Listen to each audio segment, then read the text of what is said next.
Tadi juga Pak Yayat sudah menyampaikan kronologinya bahkan. Jadi sebetulnya pertanyaannya adalah negara ada di mana selama ini sampai kemudian begitu deponya meledak terjadi perdebatan bahkan antar menteri di negara ini gitu kan, antara Pak Luhut dan Pak Erik. Tapi mungkin yang jadi pertanyaan dari Pak Joni gini, itu kan bukan tanah DKI jelas. Kenapa kemudian Pak Anies ketika itu menandatangani fakta integritas untuk hak kepemilikan lahan yang bukan haknya?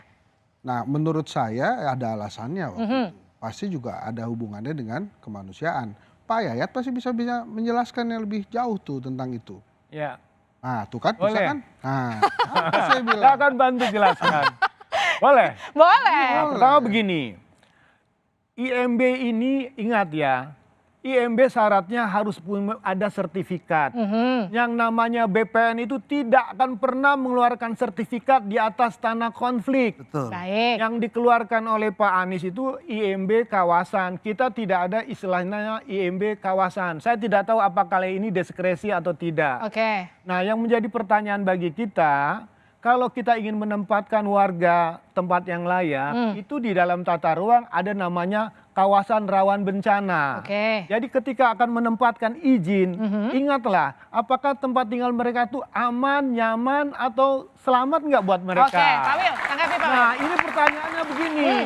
Atas dasar kemanusiaan, kadang-kadang kita terlalu berbaik hati ketika menempatkan orang, Anda itu mohon maaf ya, kalau di tata ruang tuh ada zona merah, zona kuning, zona hijau, seperti di Gunung Merapi lah. Artinya gini, atas dasar kemanusiaan Anies Baswedan tidak mengutamakan keselamatan, begitu menurut Anda? Bukan, persoalannya begini. Kadang-kadang pertimbangannya existing ya, tempat udah ada terbangun. Ya kadang atas dasar kemanusiaan, akhirnya orang dengan rela, ya saya kasih. Kemudian yang kedua, pertimbangan dari Pak Jokowi atas nama status ketidakjelasan. Ini kan ada dua persoalan yang bergantung. Saya setuju. Di mana negara hadir ketika konflik tanah berlarut, kemudian masyarakat butuh tempat tinggal, butuh rumah, tidak difasilitasi. Oke, Pak Wil, kenapa Anies yang disalahkan tapi?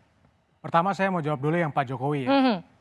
Apa yang dilakukan Pak Jokowi dengan memberikan KTP dan kartu keluarga itu suatu hal yang menurut saya benar. Kenapa? Karena KTP itu kan untuk mengidentifikasi penduduk. Kalau tidak ada KTP, orang tersebut tidak memiliki BPJS, tidak bisa dapat KJP dan lain sebagainya. Tapi apa yang dilakukan oleh Pak Anies dengan memberikan izin mendirikan bangunan, itu semacam memberikan sinyal kepada masyarakat bahwa lahan yang Anda tinggali hari ini, itu lahan Anda dan Anda bisa miliki dan itu adalah hak Anda untuk memiliki. Nah ini adalah kebiasaan Pak Anies dengan memberikan janji yang menurut saya manis tetapi tidak bisa dilaksanakan. Dan bahkan pada hari ini menjerumuskan dan membahayakan. Seharusnya Pak Anies ketika datang ke Tanah Pelumpang, dia mengatakan bahwa harusnya Bapak Ibu semua, ayo kita sama-sama pindah di tanah ini, karena tanah ini adalah buffer zone dari Pertamina. Hal ini akan bisa menjadi suatu hal yang berbahaya bagi Bapak Ibu semua kalau terjadi kebakaran.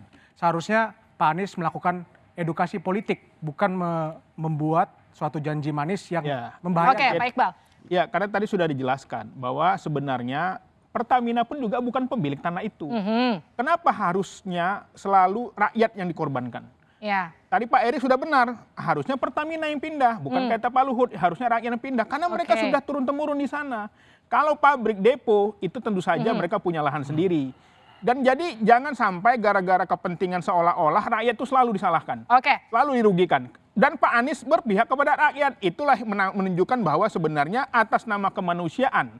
Dan itu tentu saja benar. Kenapa? Karena juga bukan punya tanah Pertamina. Pertamina juga hanya hak guna bangunan. Jadi sungguhnya apa yang dilakukan itu adalah sama-sama atas nama kemanusiaan.